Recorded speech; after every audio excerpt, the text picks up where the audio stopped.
Hello കൂട്ടുകാരെ, സാന്ത്വനം ജോലിയുടെ ഇന്നത്തെ എപ്പിസോഡിൽ ഉദയഭാനുവിൻ്റെ യഥാർത്ഥ അവസ്ഥയും ദേവിയുടെ യഥാർത്ഥ ജോലിയും ഒക്കെ പുറത്തു വരികയാണ്. അങ്ങനെ എപ്പിസോഡിലേക്ക് കിടക്കുന്നതിന് മുൻപ് നിങ്ങൾ ഈ ചാനൽ ആദ്യമായിട്ടാണ് കാണുന്നതെങ്കിൽ സബ്സ്ക്രൈബ് ചെയ്യാൻ മറക്കില്ല. വീഡിയോ ഇഷ്ടപ്പെട്ടാൽ ലൈക്കും ചെയ്യുക. അങ്ങനെ ആനന്ദ് ഓരോരോ കാര്യങ്ങളായിട്ട് എണ്ണി പറയുകയാണ്. ആദ്യം പറയുന്നത് ദേവിയുടെ ജോലിക്കാരിയാണ്. ദേവിക്ക് ആദ്യം സ്കൂളിലൊരു ജോലി വാങ്ങിക്കൊടുത്തിരുന്നല്ലോ അച്ഛൻ. ആ ജോലി വാങ്ങിക്കൊടുത്തപ്പം അവിടുത്തെ ഹെഡ് പ്രിൻസിപ്പൾ അവളോട് ഒറിജിനൽ സർട്ടിഫിക്കറ്റ് സബ്മിറ്റ് ചെയ്യാൻ പറഞ്ഞിരുന്നു. പക്ഷേ 10ാം ക്ലാസ് വരെ മാത്രം പഠിച്ച ദേവിക്കിൻ്റെ കയ്യിൽ എങ്ങനെയാണ് സർട്ടിഫിക്കറ്റ് ഉണ്ടാവുക?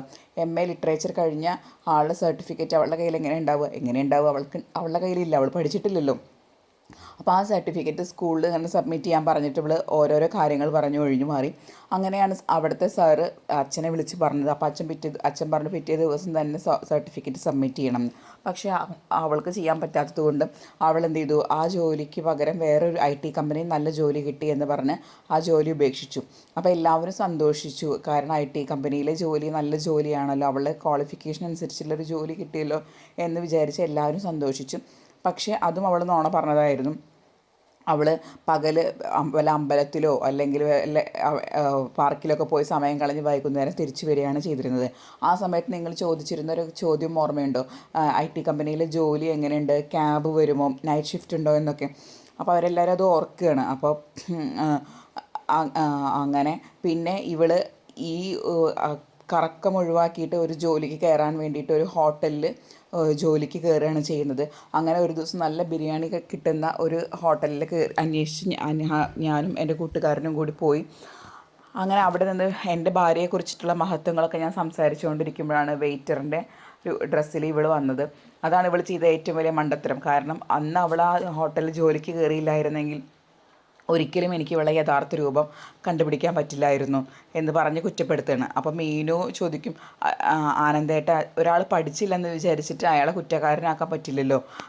വിദ്യാഭ്യാസം കുറഞ്ഞതിൻ്റെ പേരിൽ ആനന്ദേട്ടൻ കുറ്റപ്പെടുത്താം, പക്ഷേ അതയാളുടെ സ്വഭാവത്തിനെ വല്ലാണ്ട് എഫക്റ്റ് ചെയ്യുന്ന കാര്യമല്ലല്ലോ. വിദ്യാഭ്യാസം കുറഞ്ഞുള്ള ആൾക്കാരും ഇല്ലേ. അപ്പോൾ ആനന്ദ് പറഞ്ഞു, അതും സത്യം തന്നെയാണ് മീനു നീ പറഞ്ഞത്. പക്ഷേ ഞാനന്ന് ആലോചിച്ചിരുന്നു, കാരണം ഇത്രയും വലിയ പണക്കാരിയായ ഇവളെന്തിന് ഈ ജോലിക്ക് പോകുന്നു എന്ന്. അപ്പം ഇത്ര പറയും, അതുതന്നെ ആനന്ദേട്ട, കാരണം ഉദയഭാനു സാർ ഇത്രയും പൈസ ഉള്ള ആളാണ്. അയാളുടെ പൈസ ഉപയോഗിച്ചിട്ട് ദേവി ചേച്ചിക്ക് വേണമെങ്കിൽ ഒരു സ്ഥാപനം തന്നെ ഇട്ട് കൊടുക്കാം. ദേവി ചേച്ചി അതിനൊന്നും ശ്രമിച്ചില്ലല്ലോ എന്ന്. അപ്പോൾ ആനന്ദ് പറയും, അത് തന്നെയായിരുന്നു എനിക്ക് സംശയം, എന്തുകൊണ്ട് അവളുടെ വീട്ടുകാർ ഇങ്ങനത്തെ ഒരു കാര്യത്തിൽ ചെയ്യാതിരുന്നത് എന്ന്. അങ്ങനെ ഒരു ദിവസം ഞാൻ ഉദയഭാനുവിനെ കണ്ടു, ഉദയഭാനു സാറിനെ കണ്ടു. അന്നാണ് അയാളെ വിഗ്ഗില്ലാതെ ഞാൻ ആദ്യമായി കണ്ടത് എന്ന്. തലയിൽ മുടിയില്ലാത്തതൊന്നും ഒരാളുടെയും പ്രശ്നമല്ല, പക്ഷേ അയാളുടെ വിഗ് പോലെ തന്നെയായിരുന്നു എല്ലാം. അയാൾക്ക് വെച്ചുകെട്ടലായിരുന്നു. കാരണം അയാൾ നമ്മൾ വിചാരിക്കുന്ന പോലെ കോടീശ്വരനൊന്നുമല്ല. അയാളുടെ ജീവിതം തന്നെ വളരെ കഷ്ടമാണ്. ആൾക്കാരെ പറ്റിച്ച് കിട്ടുന്ന പൈസ കൊണ്ട് ജീവിക്കുന്ന ആളാണ് ഉദയഭാനു. അവർ താമസിക്കുന്നത് ഒരു വാടക വീട്ടിലാണ്. വാടക കൊടുക്കാൻ പോലും നിവൃത്തിയില്ല. അവരുടെ ജീവിതം വളരെ പരിതാപകരമാണ്. അപ്പോൾ ഇത് കേട്ടതോടുകൂടി എല്ലാവരും ഒന്നും കൂടി ഞെട്ടും. കാരണം ഇത്രയും നേരം കേട്ട കാര്യങ്ങൾ തന്നെ ഞെട്ടലിൽ സഹിക്കാൻ പറ്റുന്നില്ല. ഇപ്പോൾ ദേവിക്ക് വിദ്യാഭ്യാസമില്ല, അതിന് പുറമെ ഉദയഭാനുവിൻ്റെ അവസ്ഥ കൂടി കേട്ടപ്പോൾ ബാക്കി എല്ലാവരും ഞെട്ടും. പക്ഷേ ഇത് ബാലന് ഓൾറെഡി അറിയാവുന്നതുകൊണ്ട് ബാലന് അങ്ങനത്തെ പെട്ടെന്നൊരു ഇതുണ്ടായില്ല. പക്ഷേ എല്ലാവർക്കും ആനന്ദിൻ്റെ കാര്യം വെച്ച് വിഷമം തുടങ്ങി. അങ്ങനെ അപ്പോൾ പറയും, എന്താണ്, ഇവള് നമ്മളോട് കല്യാണത്തിൻ്റെ അന്ന് മുതൽ ഇന്ന് വരെ പറഞ്ഞത് മുഴുവൻ നുണകളായിരുന്നു. ഈ നുണകളെല്ലാം, ഇവളുടെ യഥാർത്ഥ പേര് ദേവി എന്ന് തന്നെയാണ് ഒന്നും എനിക്കറിയില്ല. ഇവരുടെ വീട്ടുകാരെ കുറിച്ചിട്ടും എനിക്ക് ആകെ 50% മാത്രമേ അറിയുള്ളൂ. പക്ഷെ ബാക്കിയുള്ളതൊന്നും എനിക്കറിയില്ല. അതിലെത്രമാത്രം നുണയുണ്ട്, എത്രമാത്രം സത്യമുണ്ടെന്നൊന്നും അറിയില്ല എന്ന് പറഞ്ഞ് ആനന്ദ് കരയുകയാണ്. അപ്പോൾ നമ്മുടെ ഗോമതി ദേവിയുടെ അടുത്തുനിന്ന് ചോദിക്കും, ഞാൻ നിന്നെ എൻ്റെ മോളെ പോലെയല്ലേ കണ്ടത്, ഞാൻ എൻ്റെ മകളുടെ സ്ഥാനത്ത് നിന്നെയാണ് സ്നേഹിച്ചത്. അത് നിൻ്റെ പൈസ കണ്ടിട്ടോ അത് നിൻ്റെ സ്വത്ത് കണ്ടിട്ടോ ഒന്നുമല്ല. നിന്നെ എനിക്ക് അത്രയ്ക്ക് ഇഷ്ടമായിരുന്നു. എന്നിട്ട് നീ എന്തിനാണ് എന്നോട് ഈ ചതി ചെയ്തതെന്ന് പറയുകയാണ്.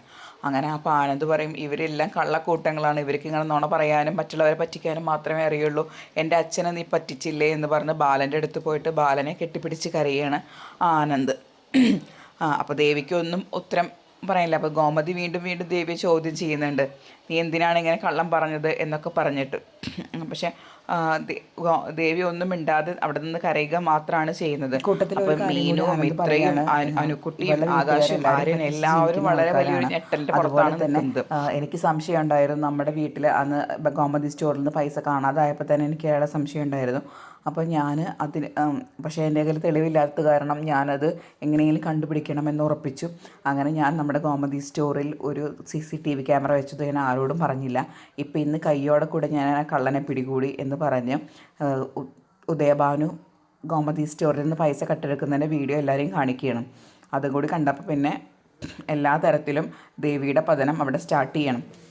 ഇത്രയുമാണ് ഇന്നത്തെ എപ്പിസോഡ്.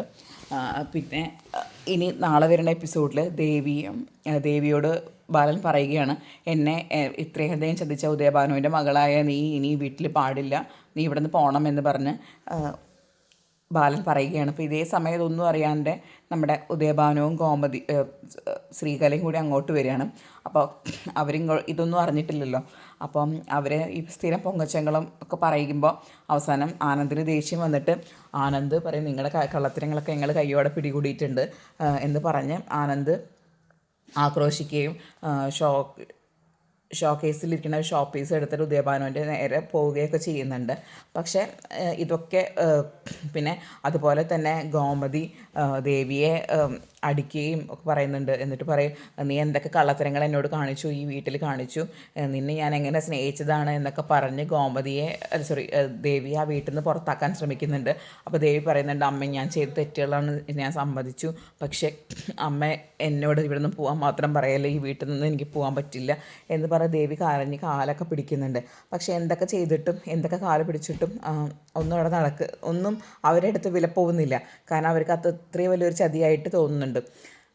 കൂട്ടത്തിൽ പിന്നെ നമ്മുടെ ഉദയഭാനുവിൻ്റെ ഭാര്യ ശ്രീകല പറയുന്നുണ്ട്, ഞങ്ങളെ ഈ മകളെ ഈ വീട്ടിലോട്ട് വിവാഹം കഴിച്ചു തന്നിട്ടുണ്ടെങ്കിൽ അവൾ ഈ വീട്ടിൽ തന്നെ ജീവിക്കുമെന്ന് പറഞ്ഞ് അവളെ ഇവിടെ പിടിച്ചു നിർത്താൻ ശ്രമിക്കുകയാണ്. പക്ഷേ ഇത് കേട്ടിട്ട് ഗോമതിക്ക് ദേഷ്യം വരികയാണ് ചെയ്യുന്നത്. അപ്പോൾ ഗോമതിയും ശ്രീകലയും കൂടി സംസാരിക്കുന്നുണ്ട്. അതിൽ ശ്രീകല യാതൊരുവിധ കാരണവശാലും ദേവിയെ ഇവിടെ നിന്ന് കൊണ്ടുപോകാൻ തയ്യാറല്ല എന്നുള്ള രീതിയിൽ തന്നെയാണ് സംസാരിക്കുന്നത്. പക്ഷേ ഗോമതി പറയും, പറ്റില്ല, നിങ്ങളുടെ മകളേനെ ഇവിടെ ഇത്രയും അധികം ചതികൾ ചെയ്ത നിങ്ങളെയും നിങ്ങളുടെ മകളേനെയും ഞങ്ങൾക്ക് ഇനി ഒരിക്കലും അംഗീകരിക്കാൻ പറ്റില്ല എന്ന് പറഞ്ഞ് ദേവിയോട് ഇറങ്ങിപ്പോകാൻ പറയുന്നുണ്ട്. പക്ഷേ ദേവി ഒരിക്കലും ഇറങ്ങിപ്പോകാൻ തയ്യാറല്ല. ദേവി അത്രയും കരഞ്ഞ് കാല് പിടിച്ചിട്ട് എന്നെ അമ്മ ഇവിടുന്ന് പറഞ്ഞയക്കരുത് എന്ന് പറഞ്ഞ് കയ്യും കാലും പിടിച്ച് നിൽക്കുകയാണ്. അപ്പോൾ ഗോമതി പറയും, അത് പറ്റില്ല, ഞങ്ങൾക്ക് ഇനി ഒരിക്കലും നിന്നോട് ക്ഷമിക്കാൻ പറ്റില്ല, ഞങ്ങൾക്ക് ഒരിക്കലും നിന്നെ ഇനി പഴയ മരുമകളായിട്ട് സ്നേഹിക്കാനും പഴയതുപോലെ കാണാനും പറ്റില്ല, ഇത്രയധികം ചതികളും ചെയ്ത് നിന്നെ ഇവിടെ നിർത്താൻ പറ്റില്ല, നീ കാരണമാണ് എൻ്റെ അനിയൻ വരെ ഈ വീട് വിട്ടു പോയത്, ധർമ്മൻ നിൻ്റെ അച്ഛൻ കാരണമാണ് അവനെ കള്ളൻ എന്നുള്ള ചീത്തപ്പേര് കേൾക്കേണ്ടി വന്നത്, അതൊന്നും ഇനി എനിക്ക് ക്ഷമിക്കാൻ പറ്റുന്ന കാര്യങ്ങളല്ല, അതുകൊണ്ട് ഇറങ്ങിപ്പോക്കോണം എന്ന് പറഞ്ഞ് ദേവിയെ പിടിച്ചിട്ട് വീടിന് വെളിയിലാക്കി വാതിലടക്കിയാണ്. കൂട്ടത്തിൽ ഉദയഭാനുവിനും ശ്രീകലേനെയൊക്കെ വെളിയിലാക്കി വാതിലടയ്ക്കുന്നതാണ്. അങ്ങനെ ദേവമംഗലത്തിൻ്റെ വീടിൻ്റെ പുറത്താവുന്ന ദേവിയാണ് ഈ ആഴ്ചത്തെ മെയിൻ ഹൈലൈറ്റ്. കൂടുതൽ നേരത്തെ സാന്ത്വനത്തിൻ്റെ വിശേഷങ്ങൾ അറിയാൻ നിങ്ങളാദ്യം ചാനൽ സബ്സ്ക്രൈബ് ചെയ്യുക, വീഡിയോ ഇഷ്ടപ്പെട്ട ലൈക്കും ചെയ്യുക, ബെൽ ബട്ടൺ പ്രസ് ചെയ്യാൻ മറക്കരുത്. ബെൽ ബട്ടൺ പ്രസ് ചെയ്ത് കഴിഞ്ഞാൽ നമ്മുടെ ചാനലിൽ അപ്ലോഡ് ചെയ്യുന്നതെല്ലാം നിങ്ങൾക്ക് കറക്റ്റായിട്ട് എത്തുന്നതാണ്.